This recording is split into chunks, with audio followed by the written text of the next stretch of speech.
Taste the Daily. நான் சார்ந்திருக்கின்ற சிவகங்கை மண்பாண்ட தொழிலாளர்கள் நல வாரியத்தின் சார்பாக உங்களுக்கு வணக்கத்தை தெரிவித்துக் கொள்கின்றோம். ஐயா அவர்களுக்கு சில கோரிக்கையில் ஒரு டைப் அடித்து உங்களுக்கு வச்சிருக்கிறோம். முக்கியமான கோரிக்கையில் மட்டும் நான் உங்களுக்கு சொல்லிடுறேன்.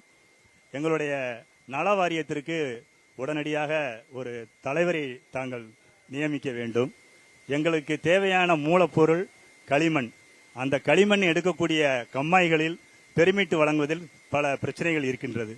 மண் எடுக்க முடியல. ஆனால் அப்படி கொடுக்கப்பட்ட மண் எடுக்கக்கூடிய கம்மாயில் இருக்கக்கூடிய மண்கள் எங்களுக்கு ஏதுவாக இல்லை. நாங்கள் தொழில் செய்வதற்கு தேவையான மண் எடுக்கக்கூடிய கம்மாய்களில் அனுமதி வழங்குவதற்கு பொதுப்பணித்துறைக்கு தாங்கள் தயவு கூர்ந்து பெர்மிட் வழங்க கேட்டுக்கொள்கிறோம். எங்களுடைய மழைக்கால நிவாரணத்திற்கு முன்னால் 4000 ரூபாய் இருந்தது. மாண்புமிகு அம்மா அவர்களின் ஆட்சியில் அது 5000 உயர்த்தப்பட்டது.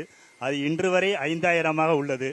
அதை தாங்கள் தயவு கூர்ந்து ஒரு 10,000 மழைக்காலங்களில் ஒரு 3 மாதங்களில் வேலை பண்ணி இருக்காது, ஒரு 10,000 நீங்கள் உயர்த்தி கொடுக்க வேண்டும். எங்களுடைய தொழிலாளிகளுக்கு வீடுகள் இல்லாமல், சொந்த வீடுகள் இல்லாமல் இருக்கக்கூடிய தொழிலாளர்களுக்கு வீட்டுமனை பட்டா தொழிற்கூடத்தோடு தாங்கள் அமைத்துக் கொடுக்க வேண்டும் என்று கோரிக்கை வைத்துள்ளோம். அதோடு மட்டுமல்லாது முக்கியமான கோரிக்கை, எங்களுடைய பராமரிப்பு தொழில் ஈடுபட்டுக்கூடிய ஒரு 270 தொழிலாளர்கள் பட்டியல் வழங்கியுள்ளோம். அவர்களையும் இந்த மழைக்கால நிவாரணத்தில் தாங்கள் சேர்த்து அவர்களுக்கும் நிவாரணம் கிடைக்க உதவி செய்ய வேண்டும் என்று கேட்டுக்கொள்கிறோம்.